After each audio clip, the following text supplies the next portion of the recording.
जय हिंद, वंदे मातरम। मैं सुबूही Khan. Civil laws यानी कि शादी, ब्याह, विरासत, ज़मीन जायदाद, संरक्षण, प्रतिपालन या फिर गोद लेने के कानून आदि। आजकल ये सवाल उठ रहा है कि हमारे देश में एक यूनिफॉर्म सिविल कोड होना चाहिए, यानी कि आप किसी भी पंथ, किसी भी मजहब, किसी भी जाति के हों, एक समान सिविल कानून सबके ऊपर लागू होना चाहिए। लेकिन कुछ लोगों ने समाज में ये अफवाह उड़ानी शुरू कर दी है कि यूनिफॉर्म सिविल कोड मुसलमानों के खिलाफ है। मैं सर्वोच्च न्यायालय में अधिवक्ता हूं, एक सामाजिक कार्यकर्ता हूं और इत्तेफाक से मजहब से मुसलमान भी हूं। तो मैं इस विषय को क्लियर करने के लिए आप लोगों के सामने इसलिए मौजूद हुई हूं क्योंकि मैं ये मानती हूं कि मुसलमान समाज को यूनिफॉर्म सिविल कोड की आज सबसे ज्यादा जरूरत है। मैं आपको कुछ उदाहरण देकर ये बात समझाने की कोशिश करूंगी। हम लोग राष्ट्र जागरण अभियान नाम से एक अभियान चला रहे हैं जिसमें हम भारत प्रवास पर हैं। उस अभियान में प्रवास करते हुए हम लोग हैदराबाद पहुंचे। वहां हमें जाकर पता चला कि हैदराबाद में आज भी अरब से 70-70, 80-80 साल के बूढ़े शेख आकर 12-12 साल की बच्चियों के साथ निकाह करते हैं। उसको नाम दिया है मिस्यार मैरिज, यानी कि ट्रैवलर्स मैरिज। जब तक उनकी यात्रा चलती है तब तक वो निकाह चलता है। जब वो यात्रा खत्म हो जाती है तो निकाह की एक्सपायरी डेट आ जाती है। एक छोटी सी बच्ची का शारीरिक शोषण करके, दुष्कर्म करके ये शेख अपने देश चले जाते हैं और बोलते हैं कि इसकी इजाजत उनको शरिया देता है। आज भी मुसलमान समाज में पुरुष बहुविवाह करते हैं। अपनी बीवी के होते हुए अपनी बीवी की मौजूदगी में दूसरी बीवी लाते हैं। आप सोचिए कि एक महिला का शारीरिक, मानसिक, मनोवैज्ञानिक, आर्थिक हर तरह का शोषण करके ये पुरुष बच के निकल जाते हैं शरिया लॉ की आड़ लेकर। छोटी छोटी बच्चियों के साथ, 12-12 साल की बच्चियों के साथ किसी भी उम्र का कोई व्यक्ति, जवान हो, बूढ़ा हो, निकाह कर सकता है, यह बोलकर कि शरिया में 12 साल की बच्चियों के साथ निकाह जायज है।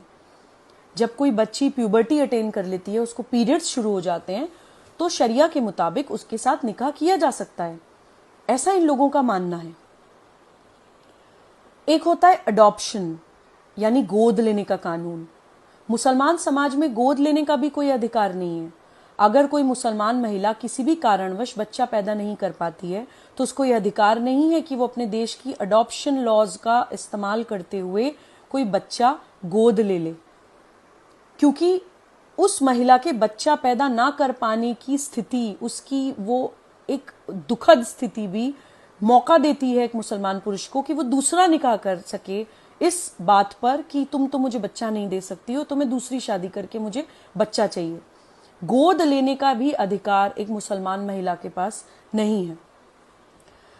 देन गार्जियनशिप लॉज, यानी कि सरपरस्ती, संरक्षण के जो कानून होते हैं देश में, वो भी मुसलमानों के ऊपर अप्लाई नहीं होते हैं। एक मेरे पास अभी कुछ दिन पहले केस आया, मैं आपको बताना चाहती हूँ कि एक महिला के पुरुष की हस्बैंड की डेथ हो गई। उसकी डेथ के बाद ससुराल वालों ने घर से निकाल दिया, उसको बच्चे नहीं दिए, ये कहकर कि शरिया के हिसाब से, मुस्लिम लॉ के हिसाब से माँ जो होती है वो नेचुरल गार्जियन नहीं होती है बच्चे की। अगर फादर की किसी कारणवश डेथ हो गई है तो उस बच्चे की गार्जियनशिप ससुराल वालों के पास जाएगी। तुम कौन, तुम तो कुछ हो ही नहीं, ऐसा बोलकर उस महिला को घर से निकाल दिया गया। ये उदाहरण मैं आपको इसलिए दे रही हूं कि जो भी मुस्लिम समाज के पढ़े लिखे लोग हैं, मुसलमान समाज के जो रैशनल लोग हैं, सोचने समझने वाले लोग हैं, या जो पैगंबर मोहम्मद सल्लल्लाहु अलैहि वसल्लम के रास्ते पर चलना चाहते हैं, वो लोग मनन करें, अपने आप से सवाल करें कि प्रॉफिट मोहम्मद सल्लल्लाहु अलैहि वसल्लम महिलाओं के अधिकारों की बात करते थे। उनके समय में अरब में छोटी छोटी बच्चियों को पैदा होते ही दफना दिया जाता था। उन्होंने उन बच्चियों को बचाने के लिए कहना शुरू करा कि जिसके घर में बेटी पैदा हुई है उसको अल्लाह ने अपना सलाम भेजा है। पैगंबर मोहम्मद सल्लल्लाहु अलैहि वसल्लम अपनी बेटी बीबी फातिमा के आते ही उनके सम्मान में खड़े हो जाया करते थे। पैगंबर मोहम्मद सल्लल्लाहु अलैहि वसल्लम ने जो पहली शादी करी वो अपने से बड़ी उम्र की महिला से करी, एक विधवा महिला से करी, एक बिजनेस वुमन से करी जो तिजारत करती थीं। कोई नकाब पोश या अपना चेहरा ढक के चार दीवारी में बैठी हुई किसी महिला से उन्होंने निकाह नहीं किया था। तो हमारे प्रॉफिट हमें महिलाओं का सम्मान करना सिखा कर गए हैं। प्रॉफिट मोहम्मद सल्लल्लाहु अलैहि वसल्लम अपने घर के काम खुद करते थे, खाना खुद बनाते थे, कपड़े खुद धोते थे, घर के सारे बेसिक काम खुद करते थे। उनके रास्ते पर चलने वाले हम लोग, हमने महिलाओं को एक सेक्सुअल कमोडिटी बना दिया है। इस्लामिक समाज के, मुसलमान समाज के सारे अपराध महिलाओं के और छोटी छोटी बच्चियों के साथ होते हैं, और अगर उनके फेवर में कोई कानून आ रहा है तो हम उसका भी विरोध करने के लिए खड़े हो जाते हैं। हम क्या कर रहे हैं? मैं अपील करना चाहती हूं इस्लामिक समाज के जितने भी समझदार लोग हैं, ठीक है आपकी नाराजगी किसी व्यक्ति, किसी संगठन या किसी पार्टी से हो सकती है, लेकिन उन छोटी छोटी बच्चियों की तरफ देखिए जो अपनी सुरक्षा के लिए, अपने सम्मान के लिए, अपने भविष्य के लिए हमारी तरफ देख रही हैं। हम समझदार हैं, हम पढ़े लिखे हैं, हम उनको इस दलदल से निकाल सकते हैं। कृपया यूनिफॉर्म सिविल कोड का साथ दीजिए और इन बच्चियों का हाथ पकड़ के इनको इस गंदे दलदल से बाहर निकालने में सहयोग करिए। जय हिंद, वंदे मातरम।